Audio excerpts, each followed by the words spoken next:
Are you considering buying a Manix 2 over a PM2? Are you considering buying a PM2 over a Manix 2? Are you considering perhaps getting your first Spyderco knife? Are these some of the knives you're considering buying? Which knife is better, the PM2 or the Manix 2? This is the question that we're going to be answering in today's video.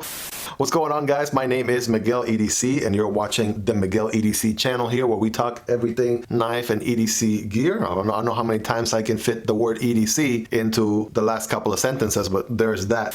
I'm still working on my intro a little bit, as you can probably tell. But hey, this is the video for today. We're going to be comparing and contrasting two of the most iconic Spyderco knives in existence, and that is the PM2 right here against the Manix 2. And we're going to get into it. We're going to talk about some similarities first, what these knives have in common, and then we're going to get into what's different, what sets them apart, why would you pick one over the other, etc. Then we're going to come to a conclusion at the end. We're going to see which one will be a better purchase, perhaps if you don't own one or the other, and you're considering picking up your next Spyderco or what have you, then this would be a very helpful video for all the different things, all the different parameters that you might want to consider. A couple of things right off the bat, something to point out in case you have been living under a rock, or perhaps you're very new to EDC like I was a year ago. Spyderco is one of the best knife companies out there. It is an American company, and a lot of their knives are manufactured in the US. By the way, both of these knives are manufactured in the US. Golden State, Colorado.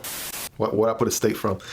Golden, Colorado, USA, Earth. So both are American-made knives, and some of the best knives in the knife industry at that, best folders that you can buy for your money. Something is to be said about Spyderco's overall quality. Their quality check, the delivery and quality that their knives come out of the box. Some of the best quality that you can expect out there. They really have sort of set a standard, good overall quality as a whole, and basically set the bar high for other companies to follow as well. But could you probably get a knife that is off here or there? It could happen. It could happen. No one is perfect, but as a whole, most of the time their knives arrive, at least in my experience, and I own 5 Spyderco knives, they have come in very, very high quality. Everything that's in the box has been verified, and it works really, really good. They have some of the best edge work grind going on. They come super sharp out of the box, and they remain sharp for a really, really long time. We're going to get into steels and things like that in just a moment, but they're also some of the most well heat-treated knives out there as well. Spyderco does experiment with a ton of different steels, and they also make sure to do the proper heat treatment for all those different steels as well. What does heat treatment help with, in case you're wondering? Because again, you may not know this if you're new. Heat treatment helps with a lot of things. It helps the knife be corrosion resistant, so it determines how corrosion resistant that knife is going to be. Also determines how long that knife may maintain an edge, so that's something else to consider. And lastly, it has to do with the toughness, right? For a given steel, whether it's heat treated a certain amount or not, it also determines how tough that resulting steel is going to be. And Spyderco, needless to say, does a very good job at this. They are some of the best. Let's get some measurements on these guys, and as you can probably imagine, they're going to be very similar. Overall length on the PM2, you're looking at around 8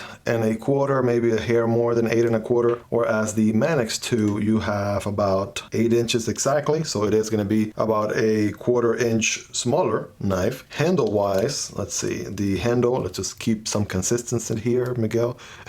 The handle is going to be around a little bit more than 4 3/4 inches right there on the PM2, whereas the handle is going to be 4 5/8 of an inch right there on the Manix 2.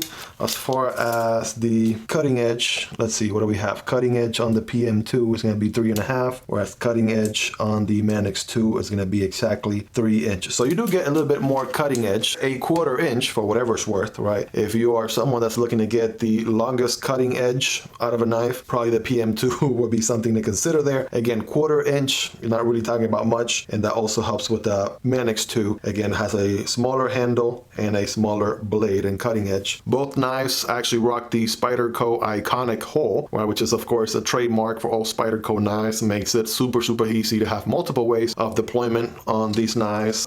Forward deploy, you get reverse flick, so both of these have that in common. What is different is this guy is rocking the ball bearing lock right there, not the ram lock. I kept calling it the ram lock during the review video, which was just embarrassing, but this is the ball bearing lock on the Manix 2, and you have the compression lock right here on the PM2. We're gonna get more into that in just a moment. Both of these guys are going to be on washers, which seem to be a little bit rough at first compared to ball bearings, but hey, once you break them in, they are really, really good, and they become very, very predictable, very reliable. You can replicate the same action over and over and over again. Are they aesthetically pleasing, the most beautiful knives that you have ever seen? Well, that really depends. If you are a Spyderco hardcore fan, then you might be on the camp that yes, they are some really good looking knives. I have like 20 of them and I collect them for fun, right? Or you could be on the camp of, hey, you know, those are some weird, ugly looking knives, and I don't know what they got going on there, but I don't want no dead bird looking knives, right? And to be honest with you, at some point, I was actually on that camp when I first started my EDC journey about a year ago. So looking at these knives, and I was like, man, what in the world is going on with them funky looking knives with some circle going on? Like, what is, you know, what is even happening here? But I tell you what, I gave them a chance, right? My first Spyderco knife is the PM2. My second Spyderco knife is the Para 3. And once I had one, I had to have the other. And basically, I was hooked from that point forward. So I'll try not to be biased throughout this video. But yes, I do love my Spyderco knives. By the way, I did a comparison video on these two, the PM2 versus the Para 3 there. If you want to check that out, you haven't seen that in the channel already, then definitely check that out. So aesthetically pleasing, arguably not the most beautiful looking knives, but do they get the job done? Absolutely. Are they reliable and you can count on them to get the task accomplished? Absolutely. They're both awesome. They also have plenty of different versions. You can get them in different steels. You can get them in different handles or handle materials. At Spyderco, these being some of the most popular models, they have a ton of different variations, spring runs, all the good stuff. Again, these are some of the most popular ones, and of course they're going to offer them in many different variations. So if these entry versions are not all that for you, then you have that to look forward to. But again, that's just some of the similarities right off the bat. Both of these examples that I have here are going to be the standard version above the lightweight. They have a lightweight variant, which is like a plastic FRN handle, and that's more affordable than these two. And these are going to be a G10 variant. They both have that black G10, as you can see there. There is a little bit of a difference there on steel, and you have the S30V on the Manix, which is a little bit of an older steel. The S45VN, right, supposed to be a little bit of a newer kid on the block, is basically an improved version of S30V, but still, right, no pun intended.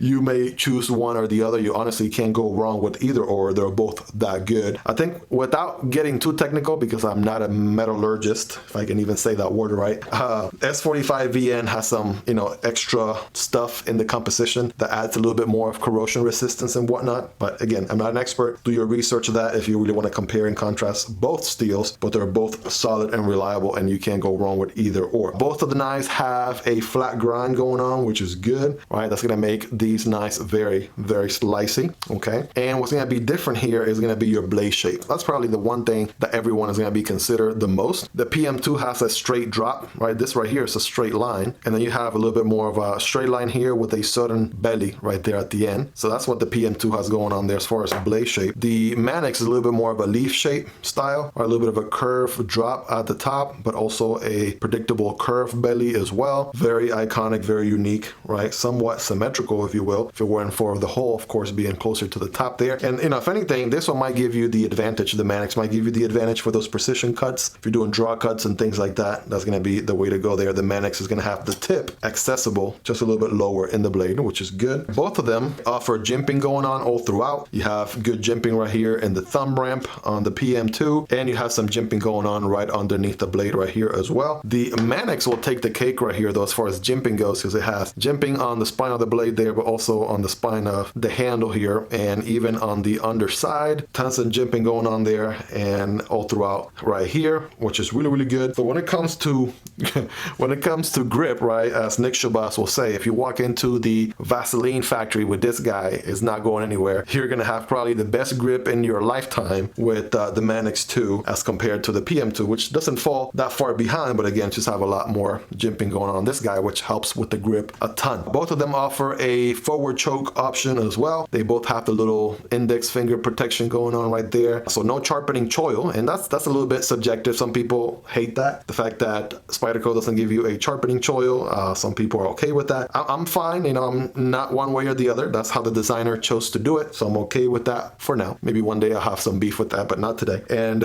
again, it protects your index from, making sure it doesn't, protecting you from running your finger into the blade. So that gives you an extra layer of safety right there, right? So which is good. Ergonomically speaking, I want to say the Spyderco PM2 is a little bit more of a generic design. It's still very, very comfortable, no doubt about that. The Manix 2, on the other hand, right? Let me switch hands because I'm a righty, I'm not a lefty. But I feel like the Manix 2 is a little bit more, I want to say aggressive, and that's not a bad thing, right? So you can see if you look at the design, you have a little bit of a peak right here, which is very pronounced right there. And then this other peak right here, which is also very good. So mainly your index has somewhere to go, your index, your middle finger falls suit, and then your ring and pinky are good to go right there. So again, when it comes to grip and ergonomics, I feel like the Manix 2 takes the cake, whereas the PM2, being an older design, I feel like it's a little bit less aggressive. And again, really depending on your style. If you're someone that really prefers not having a knife that tells you where to grip, this one might give you a little bit more freedom, you might feel, right? Because you only have the one peak right here, and then no additional peak there, and even this one is not as aggressive as the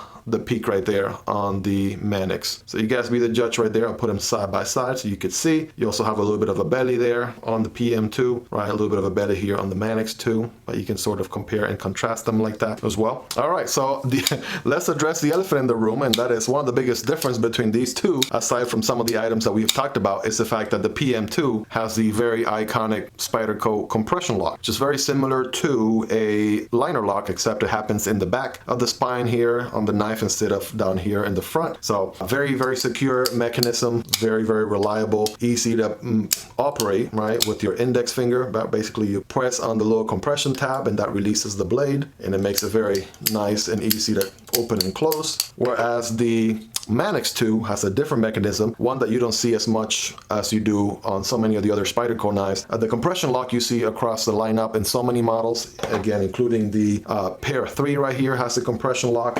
And I'll give you another example right off the bat here. The Yojimbo, which is another Spyderco knife in the channel, also has the compression lock. So compression lock is pretty common. It has definitely been one of Spyderco's, better locking mechanisms, and they have it in a lot of knives. That was just the point I was trying to prove right there. But the ball bearing lock, and let me just double check, make sure I'm saying it right this time.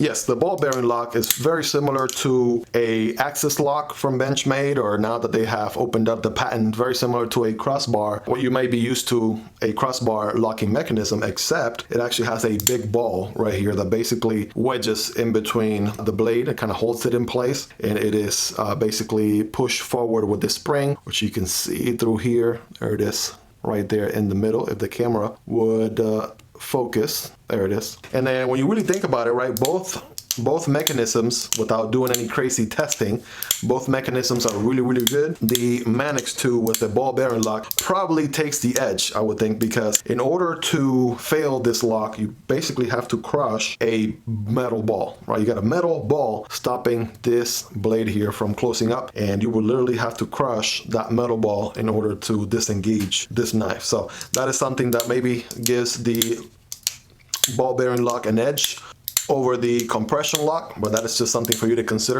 The one thing that is pretty obvious, though, I will tell you, is the fact that the Manix 2 is very ambidextrous friendly, right? So unlike the compression lock, where you either get a righty version or you have to get a whole different knife, which will be a mirror copy of this if you're a lefty, right? So they do have a lefty version of the PM2 and Para 3 and such. Any knife that has a compression lock, they do offer a lefty-handed version that you can get, of course. Obviously you have the default is a righty version. It is not the most ambidextrous one out there, because you either have one or the other. That is the compression lock, whereas the ball bearing lock, you use your thumb and your finger to do that, basically pinch and pull right there. And you could basically do that with your right hand and even with your left hand, which again, I'm not very left hand trained, but as you can see, I can at least get it open. And if my washers were a little bit more broken in, I could probably close it too, right? But yeah, the point is, obviously, it's very, very ambidextrous friendly, so the ball bearing will take the win there as well. Something that I wanted to make sure, of course, the PM2 is a design between father and son. So Eric Lesser and Saul Lesser, the father, Eric the son, and you can see that by both signatures right there on the blade. Whereas the Manix 2 is Eric Lesser's, the son's approach here, where he basically wanted to do his own thing, and so he wanted to design a knife that, again, basically checked as many boxes as possible as far as the most ergonomic, friendly, reliable, hardworking, usable knife out there. And then you can see again a little bit on the design, they have so much of that Spyderco language, yet they're, you know, so different in so many different ways. Keep in mind, by default, both of these are going to come with the Spyderco infamous not so deep carry pocket clip, which it looks like this. It's going to make about, I don't know, half an inch of your knife stick out of your pocket. By default, anytime I get a Spyderco these days, I take off the default clip and put in the aftermarket one. But I want to say, right, even with the default one, if I had the default one on here, the Manix 2 is going to take the credit here because it allows for more of the knife to be hidden in the pocket overall, right? Even with the aftermarket deep carriers, you can see it actually, the holes are drilled so much higher up in the blade right there. They did not give any priority to the linear tube. So you can see the linear tube is way over here to the side. Unlike on the PM2, you're basically fighting, right, competing between a deep pocket carry and a linear tube right there. For the 5 or 6 or maybe 3 people out there that still do linears with their knives, but hey, something to keep in mind in there, if you want the deepest pocket carry possibility out of the two, that's going to be the Manix 2 over the PM2 for sure. I want to say both of these knives both of them are not milled. I did weigh them during the review, but I will tell you right off the bat, the Manix 2 is going to be a little bit of the heavier one of the two. It has, of course, a little bit more metal going on with that ball bearing lock, and I want to say the liners inside are not milled either, and then the overall weight on the Manix 2, it's just going to be a little bit more. I will tell you this though, I'm not a lightweight freak in any way, so if a knife is a little bit heavier, to me that's not a deal breaker. Obviously I don't want to be carrying a brick, so there's a certain point, you know, where a knife gets too heavy, but I mean, for the most part, anything under 10 ounces, I'll still give it a shot. I still carry it. Doesn't matter if I'm wearing gym shorts or khakis or, you know, jeans or what have you. It doesn't really make that much of a difference for me, but if you are someone that cares about the weight, the Manix is just gonna be a little bit heavier when compared next to the PM2. When I say price-wise, and that's probably the one thing that's going to help you determine, well, depending on your budget, how much you want to spend for a knife. Both of these are signature premium Spyderco knives, so they're going to be well over around $150 or so. I think the PM2 is probably going to be around that $175, $180 retail price, and then the Manix 2 is going to be around that $150 to $160. You could probably get them in special sometimes for around $140. So you do save a little bit of money with the Manix, but again, I wouldn't have that be my overall, I guess, final decision, because, you know, $15 more, $20 more, $15, $20 less, you're walking away with a really good solid knife, and it just really, the price wouldn't be something that would make a day or night sort of difference. So I wouldn't necessarily weigh in that much as far as that being the final decision maker, but it may for you, depending on you know, how much you're looking to spend. These are already up there on the premium price type of knife, so, you know, you're already paying a significant amount of your hard-earned money to acquire one of these.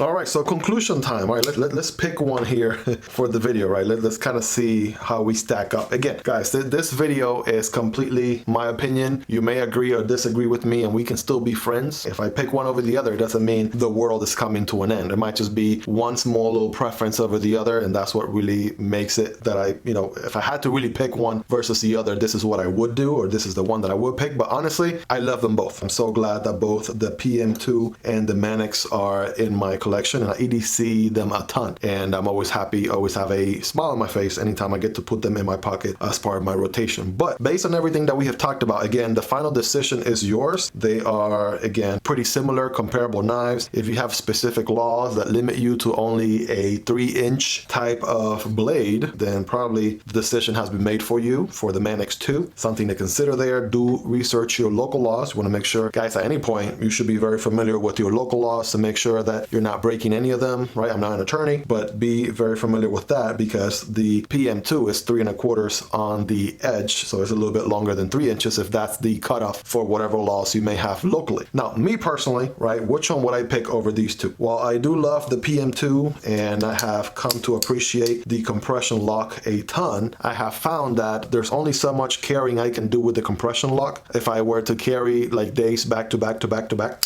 Also, I'm the type of person, and if you're not like like me, then this might not be relevant whatsoever.